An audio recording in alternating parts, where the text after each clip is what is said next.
আসসালামু আলাইকুম। হ্যালো বন্ধুরা, আমি আপনাদের মাঝে একটি নতুন ভিডিও নিয়ে হাজির হয়েছি। সেটি হলো সজনা পাতা। আমি আপনাদের গত ভিডিও আলোচনা করেছিলাম যে ডায়াবেটিস রোগ, ইনসুলিন এবং আপনার মেডিসিন ছাড়াই আপনার কিছু কিছু গাছড়া ওষুধ আছে যেটা খালি নিয়ন্ত্রণ করা সম্ভব। তার মধ্যে অন্যতম হচ্ছে এই সজনা পাতা। এই সজনা পাতার আপনার ২-৩ ভাবে খাওয়া যায়। প্রথম প্রক্রিয়া হচ্ছে এটি পাতা রোদে শুকিয়ে আপনি গুঁড়া পাউডার করে খাইতে পারেন। রাত্রিবেলায়, সকালবেলায় ১ চামচ করে। এটা আপনি রেগুলার ১ মাস খাইলে ইনশাআল্লাহ আপনার ডায়াবেটিসের যত সমস্যা আছে সমাধান হবে। আপনি আরেকভাবেও খাইতে পারেন। এটা হচ্ছে আপনার পাতার রস বানিয়ে। কাঁচা পাতা আপনি রস বানিয়ে সকালে আর রাত্রিবেলায় সেম টাইমে খাইতে পারেন। আপনার এই সজনা পাতার আরেক প্রক্রিয়া আছে, সেটা হচ্ছে আপনার নরমাল শাক যেভাবে রান্না করে, সিদ্ধ করে, ঠিক সেম এটাও এরকম সিদ্ধ করে ভাজি করে আপনার বিভিন্ন মসলা মানে ভাজি করলেও এটা খাওয়া যাবে। সজনা গাছের গুণাগুণ আপনার ডায়াবেটিসের জন্য খুবই গুরুত্বপূর্ণ একটা ঔষধ।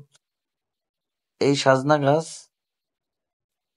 আপনি শহর অঞ্চলে বাস করলেও ছাদে লাগাই রাখলেও আপনার অনেক রোগ প্রতিরোধ ক্ষমতা বাড়ায়।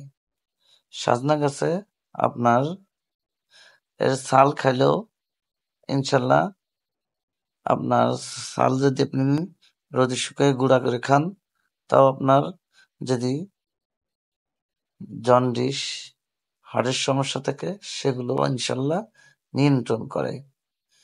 তবে ডায়াবেটিস রোগ ১০০% কার্যকারিতা এই সজনা পাতায়।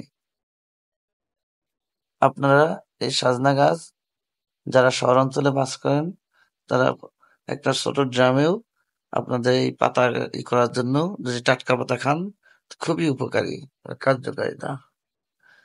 তাই অবশ্যই আপনারা ডায়াবেটিস নিয়ন্ত্রণ করতে গেলে সজনা পাতা খাবেন। এবং আমি এরপরে সামনে আরো নতুন নতুন ভিডিও বলে দেবো যে ডায়াবেটিস নিয়ন্ত্রণের জন্য আরো কিছু কিছু গাছ আছে, কিছু কিছু ওষুধ আছে, সেগুলো নিয়ে আলোচনা করব। কারণ আপনার সজনা পাতার বিষয়ে আজকে আলোচনা করলাম, এরপরে অন্য নতুন ভিডিও আলোচনা করব। অবশ্যই আপনারা আমার পাশে থাকবেন। ভালো থাকবেন। এরকম নতুন নতুন ভিডিও পেতে অবশ্যই আমার পেজটা ফলো করবেন।